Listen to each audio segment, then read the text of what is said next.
father, we had a predominantly first-generation Hispanic church, and I knew how to bail people out before I got a driver's license. I mean, I knew how to go help somebody in these cases, and so I mean, I know where, you know, kind of like where my conviction and passion for these issues came from. For you, how did you become interested in the topic of immigration? Yeah, I mean, my story is very different. I grew up in a part of Wisconsin where we didn't have a lot of immigrants. And pretty much everyone looked just about like I look like. Yeah. And if I knew anything about immigration, it was what I heard on television or on the radio, and not necessarily all very positive. I think where God really got my attention was when I was in college. I was doing a short-term missions program in Costa Rica, where I was primarily working with Nicaraguan immigrants in San Jose, Costa Rica, and in a part of San Jose where probably most people in San Jose never go, but most of the community is Nicaraguan. Yeah. And you know, I was working with the families, playing soccer with kids, reading Bible studies in what at the time was pretty broken Spanish, getting to know these families, and you know, they were not perfect people, which shouldn't surprise us as Christians, but pretty much normal people working really hard trying to support the family. Human beings. Yeah. But at the same time, I hear something from some of my Costa Rican friends, certainly not all, but about, you know, some pretty negative things about the Nicaraguan immigrants. So they were stealing jobs, or they were bringing disease, or causing crime, or whatever, you know, those sort of things.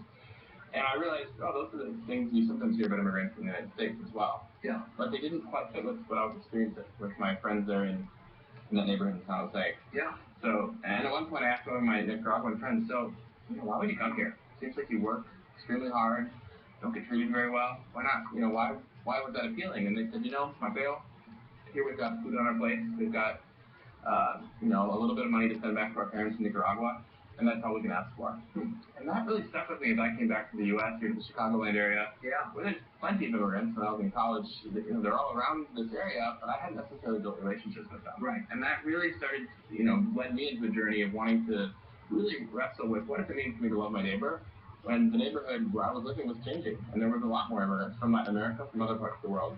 And that was an opportunity for me to really try to live out my faith. So this, I mean, again, going back to what you said, I mean, it wasn't that you even went to Nicaragua, to Costa Rica with this, you know, desire to work amongst immigration. It's just a conviction came because of a life experience. Yeah, if I'm honest, I think I went to Costa Rica because I didn't want a summer job. Right.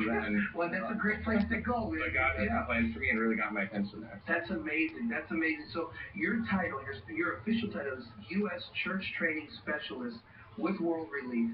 And so, you know, and you and I worked together. In fact, that was one of the things that stuck to me about my dad was that I ran into you at Capitol Hill, and you told me that story about my dad, and I thought that was an awesome connection for us there.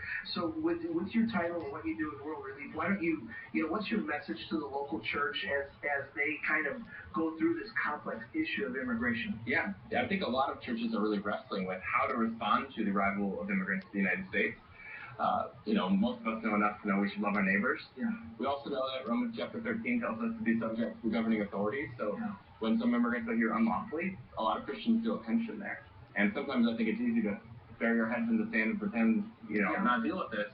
Our challenge at World Relief has been really to say to churches, there's a lot of vulnerable people here. We have a lot of commands in Scripture to love these people as our neighbors, and not just, you know, the command to love our neighbor, but explicitly to love those who are immigrants, who are foreigners or strangers. A lot of the people probably tuning into TV in Salsa, Hispanic background again, you know, they get it. You and I usually have to, you know, Leviticus 25, we got to tie it into, you know, I was a stranger. So I think people would be curious as to, in the Hispanic community, what has been the response from the Anglo or the white evangelical or even African American community, the evangelical community towards the